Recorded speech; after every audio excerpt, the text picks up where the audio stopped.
Farloji, mana Pak Zul telah mengungkapkan bahwa umumnya Pancasila ini hanya jalan sampai sila ketiga gitu Pak. Nah, kemudian Pak Jan memberikan diantaranya saya garis tadi terkait ASN itu bagaimana ke depan untuk bisa memberdayakan potensi-potensi yang mungkin Pak Farloji lebih paham di daerah-daerah keliling Indonesia, bagaimana kita lakukan sampai kena COVID.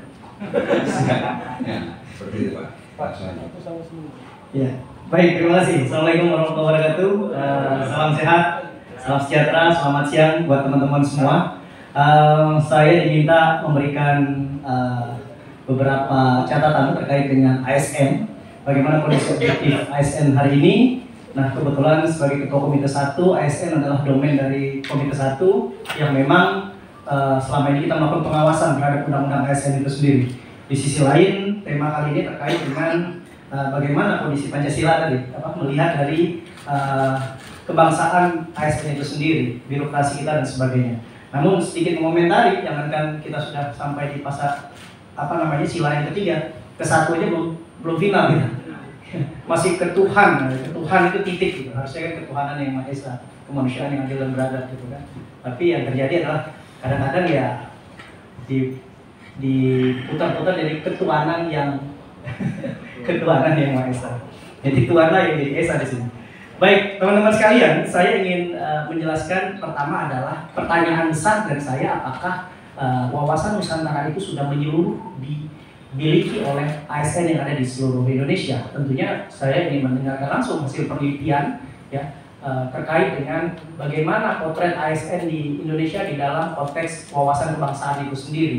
Memang jujur kalau saya lihat memang belum ada penelitian yang menyatakan secara menyeluruh. Namun secara subjektif kami ingin katakan permasalahannya ketika ASN itu sudah memahami apa itu wawasan Nusantara, apakah itu ideologi Pancasila, tidak ada lagi persoalan-persoalan yang kita dapatkan selama ini. Misalkan persoalan etika seorang birokrasi, bicara korupsi, bicara juga bagaimana pelayanan publik yang harus diberikan kepada rakyat. Nah, sejauh mereka memahami apa itu Pancasila, wawasan Nusantara, etika dan karakter, moralitas seorang aparatur negara, ya tentunya mereka paham betul apa yang harus mereka lakukan. Tapi kondisi objektifnya hari ini masih menunjukkan kepada publik bagaimana misalkan tingginya angka korupsi yang dialami dan terjadi di kalangan ASN itu sendiri. Berarti ya mereka belum paham wawasan Nusantara itu.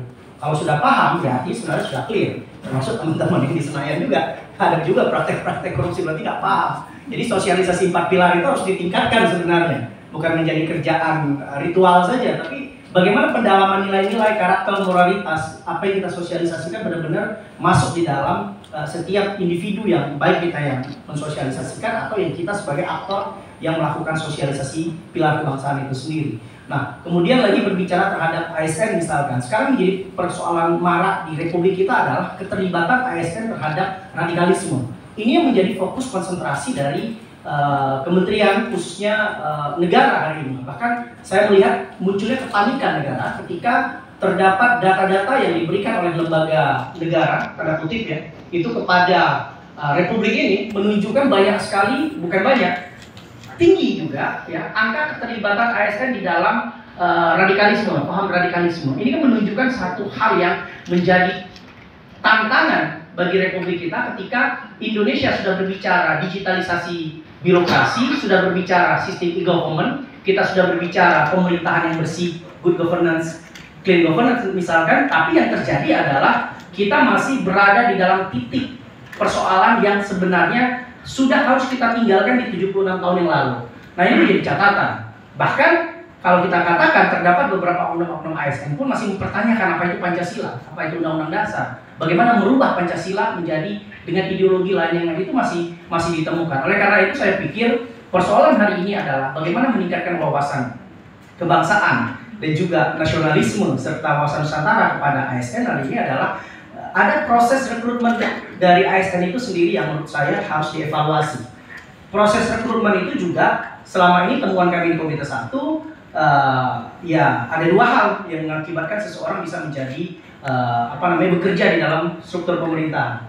Itu adalah karena pertolongan Tuhan, yang kedua adalah pertolongan orang dalam. Ya, jadi kalau nggak ada orang dalam kita nggak akan bisa masuk bekerja di dalam dan sebagainya. Berawal dari honor, kemudian menjadi tenaga kontrak, kemudian menjadi pegawai negeri dan sebagainya. Dan ini kan ada proses transaksional di sana, ada proses politik yang dibangun bergening ketika memang, mohon maaf, di daerah juga itu masih melakukan praktek-praktek seperti itu. Ketika kepala daerahnya dimenangkan oleh A, ya tentunya keluarga dan sebagainya itu masuk di dalam struktur. Nah, ini merusak sistem birokrasi kita. Birokrasi yang pada akhirnya adalah berorientasi kepada dinasti tadi dan sebagainya. Nah, kemudian persoalan kedua adalah bagaimana proses pengkaderan, proses pembinaan, dan proses pendidikan yang dialami oleh birokrasi itu sendiri. Ketika memang ada mereka-mereka yang sudah ekselon 2 pun, ekselon 1 pun masih belum final terhadap permasalahan wawasan Nusantara dan kebangsaan, ini terjadi sesuatu. Ada sesuatu yang harus kita evaluasi terhadap pendidikan itu sendiri. Bahkan kenapa Komite 1 selalu berteriak di mana-mana agar KASN itu ditingkatkan, bukan dibubarkan. Nah, kenapa seperti itu? Karena memang di dalam sistem politik di Indonesia, birokrasi itu masuk sebagai domain kepentingan politik itu sendiri. Jadi birokratik politik itu yang sebenarnya merusak profesionalisme yang ada di pegawai itu sendiri. Jadi sejauh pegawai ini terintervensi oleh kelompok-kelompok politik, ya tentunya dia akan menjadi patron bagi siapa yang menjadi atasan dan sebagainya. Jadi kalau kepala daerahnya adalah dimenangkan oleh partai kuning, partai merah, partai hijau, partai hitam dan sebagainya, ya birokrasinya mengarahkan ke sana. Muncul karakter yang sangat yang sangat kita hindari di dalam wawasan kebangsaan itu sendiri. Oportunistik misalkan, feodalisme misalkan, kemudian karakter-karakter menjilat, tanda kutip ya, misalnya menjilat atasan dan sebagainya. Ini kan terjadi secara tidak langsung. Mereka masuk dalam sistem yang tidak bisa menghindari itu, karena memang keadaannya membenturkan kepentingan politik di dalam proses pendidikan dan birokrasi itu sendiri. Nah, ini yang harus kita hindari. Selalu saya katakan bahwa harus ada pemisahan antara kepentingan politik dengan struktur birokrasi. Jadi birokrasi yang profesional itu adalah birokrasi yang tidak bisa diintervensi oleh kepentingan politik manapun. Nah, kalau kita lihat di daerah secara objektif hari ini, saya ingin katakan ketika partai A memenangkan kepala daerah, dia akan mengatur dari kepala dinasnya sampai tukang sapu pun di kantor dinas itu atas surat rekom yang beredar ini loh, gitu loh. Nah, ini yang menurut saya tidak sehat di dalam birokrasi. Mari kita lihat berapa sumber daya manusia yang cerdas dan intelektual yang dilahirkan, yang dikeluarkan oleh universitas, kemudian dia berkompetisi di dalam sebuah perekrutan ASN. Tentunya ini akan menjadi sebuah dilematis, artinya akan tersingkirkan orang-orang yang memiliki kualitas, kecerdasan, intelektualitas dan sebagainya, memiliki kompetisi yang tinggi, akhirnya tersingkirkan oleh mereka-mereka yang memiliki kedekatan emosional dengan pejabat-pejabat lokal setempat. Oleh karena itu saya ingin katakan Bapak Ibu sekalian, ya, persoalan ini akan menjadi komplikated kalau kita biarkan. Jadi ketika ada persoalan radikalisme misalkan, ketika ada paham-paham fundamentalisme yang masuk ke dalam ideologi kelompok-kelompok tertentu di dalam birokrasi, saya pikir ini adalah pembiaran, omission yang dilakukan oleh negara. Negara melakukan sebuah praktek yang salah, akhirnya terjadi keadaan yang membuat kondisi lebih parah. Tapi harus dilakukan reformasi birokrasi yang selama ini kita gaungkan itu bukan menjadi proyek anggaran kementerian tertentu, apalagi kementerian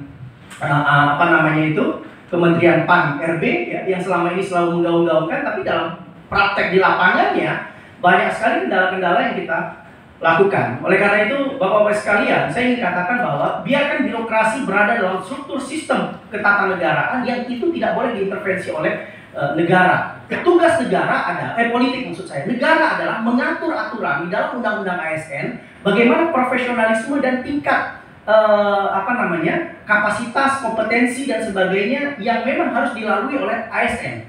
Gitu. Ya nggak usah jauh-jauh, saya nggak bicarakan DPR, DPD saja. Siapa jadi orang tertinggi ya orang-orang sekitarnya juga, orang-orang itu juga, iya kan? Ini direkam nggak? Direkam kan? Gitu. Tenang, kalau saya jadi sekjen atau nanti eselon 1 kan, saya kan alumni UI nih, semuanya birokrasi UI semua. Boleh dong, karena kekuasaan kita kan. Sama aja. Ya artinya itu gitu loh. Itu yang terjadi gitu. Oleh karena itu mohon maaf, terkadang kita juga harus fair. Universitas di Indonesia ini banyak dan kompetisinya juga dibuka secara terbuka gitu. Jangan dilihat dari kelompok-kelompok tertentu gitu. Saya nggak sebutkan dari kampus mana atau dari alumni mana gitu. Tapi saya katakan ini nggak sehat kalau sekalian. Tapi Ya itu nggak kita sebutkan gitu kan. Tapi yang pasti saya